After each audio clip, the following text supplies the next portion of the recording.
vinde comigo. E deixaram logo as redes e seguiram a Jesus. Grande é a força da palavra de Deus, como ouvimos também na primeira leitura.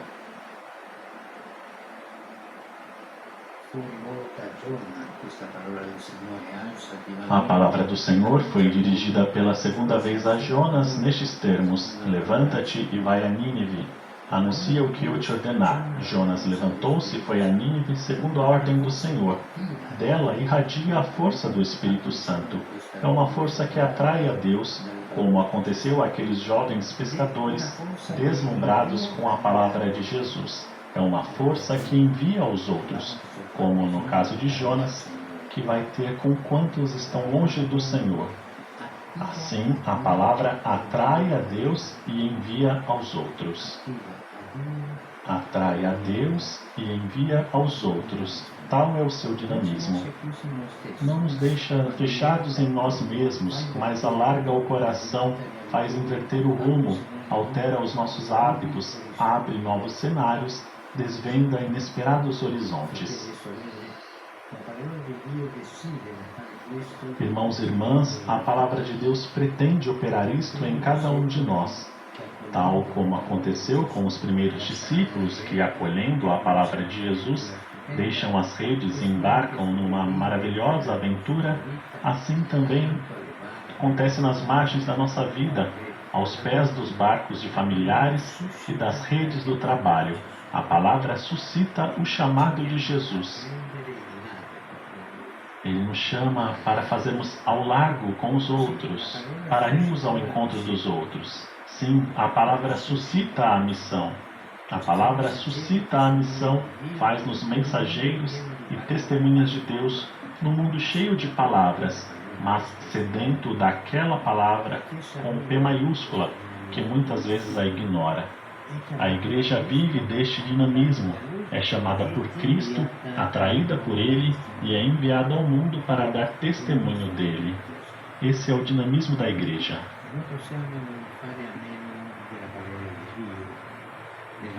Não podemos prescindir da palavra de Deus, da sua força suave, que como num diálogo toca o coração, imprime-se na alma, renova com a paz de Jesus, que nos desinquieta em prol dos outros. Se olharmos para os amigos de Deus, para as testemunhas do Evangelho na história, vemos que para todos foi decisiva a palavra. Pensemos no primeiro monge, Santo Antão, que, tocado durante a missa por um trecho do Evangelho, deixou tudo por amor do Senhor.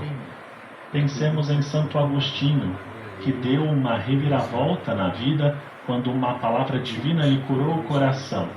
Pensamos em Santa Teresinha do Menino Jesus, que descobriu a sua vocação lendo as cartas de São Paulo. E penso no santo cujo nome adotei, Francisco de Assis, que em oração lê no Evangelho que Jesus envia os discípulos a pregar e exclama: isto eu quero, isto peço, isto anseio fazer de todo o coração. Isto é, são vidas transformadas pela palavra de vida, a palavra do Senhor. Mas eu me pergunto, por que isso não acontece o mesmo a muito de nós? Muitas vezes escutamos a palavra de Deus, entra em um ouvido e sai pelo outro. Certamente porque, como nos mostram estas testemunhas, é preciso não ser surdo à palavra. Este é o nosso risco. Arrastado por 1000 palavras, passa-nos por cima também a palavra de Deus. Nós a escutamos, mas não a ouvimos. Nós a ouvimos, mas não aguardamos. Nós aguardamos, mas não a deixamos provocar uma mudança de vida. Sobretudo, nós a lemos, mas não rezamos com ela. Ora, a Sagrada da Sagrada Escritura deve ser acompanhada de oração, para que seja possível o diálogo entre Deus e o homem. Não esqueçamos as duas dimensões, essas duas dimensões fundamentais da oração cristã: a escuta da palavra e a adoração do Senhor. Facciamo spazio alla parola di Gesù. Demos espaço à palavra de Jesus. Gesù pregava. A palavra de Jesus que é rezada. E assim acontecerá conosco como aconteceu com os primeiros discípulos. Voltemos ao Evangelho de hoje, que nos levam a dois gestos que derivaram da palavra de Jesus. Deixaram as redes e seguiram-no. Deixaram e seguiram. Detenhamos-nos brevemente nisto. Deixaram. O que deixaram? Deixaram o barco e as redes, isto é, a vida que levavam até então.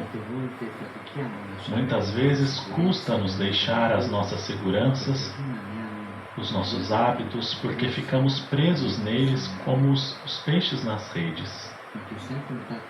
Mas quem está em contato com a palavra cura-se das prisões do passado, porque a palavra viva que reinterpreta a existência sara também a memória ferida, inserindo nela a recordação de Deus e das suas obras em nosso favor.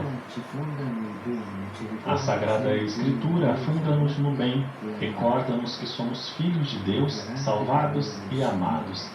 As fragrantes palavras do Senhor são como um mel, tornam deliciosa a vida, suscitam a doçura de Deus, nutrem a alma, afastam o medo, vencem a solidão. E assim como fizeram aqueles discípulos, deixar a sua vida repetitiva, feita de barcos e redes, assim também em nós renovam a fé, purificando-a e libertando-a de tantas escórias, levando-as às origens, à pureza que brota do Evangelho. Com a narração das obras de Deus por nós, a Sagrada Escritura solta as amarras de uma fé paralisada e faz-nos saborear a vida cristã como ela é de verdade. Uma história de amor com o Senhor. Então os discípulos deixaram e depois seguiram. Deixaram e seguiram. Atrás do Mestre deram passos em frente. De fato, a palavra dele, ao mesmo tempo que liberta das dificuldades do passado e do presente, faz amadurecer na verdade e na caridade. Reanima o coração, sacode-o, purifica-o das hipocrisias e enche-o de esperança. A própria Bíblia assegura que a palavra é concreta e eficaz, como a chuva e a neve na terra, como o fogo, como um martelo que tritura a rocha, como uma espada afiada que discerne os sentimentos e intenções do coração, como um germe incorruptível que, pequeno e escondido, germina e dá fruto. É tão grande a força e a virtude